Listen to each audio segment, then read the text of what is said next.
Losing a loved one the way the family of 20-year-old HU student Joseph Bose did is a very tough experience that no one ever wants to deal with.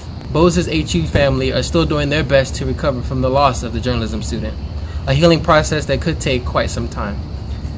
Mourners filed into Robert C. Ogden Hall last Wednesday to honor the junior journalism student known affectionately as Joe. Dr. Mavis Carr shared her story of how he made a lasting impression with her after unexpectedly ending up in her class. He came in and he introduced himself as everybody has always said before, a nice big smile and very welcoming and everything else. And pretty much he apologized for the confusion, but he assured me that he was there and he was ready to work. The next class, the week after that class, he had his assignment turned in. He had even turned in the assignment that he had missed. That's one of the things I remember about him. The big smile and the fact that he followed through on the promise. That means a lot. Joe's impact reached not only professors but students as well, as high school classmate senior Avery Collins shared. I remember the time his mom brought him to Hampton to visit twice. And the second time, they were in the caf, and I was like, oh my gosh, hi. He was like, hey, how are you? And I was like, I'm good. And his mom was like, I'm just so excited that he's coming to Hampton.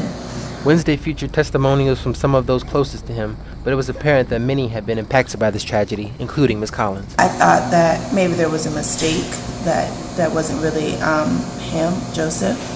But then once I read the story again and I read other stories, I was like, oh my gosh, that really is the guy that I went to high school with. So immediately I started crying. Joe's passing has had one of the more significant effects that I've seen. It's brought to light even more so the significance of coming up with some more stringent laws about guns and something that we can do in the community about gun violence. The Bose family has started a GoFundMe page in hopes of raising enough funds to provide as reward money to anyone with any information on any suspects. In the meantime, Joe's friends, family, and Scripps Howard classmates will do their best to preserve the bright, funny young man's legacy. In Hampton, I'm Jelani Scott, Jack 340.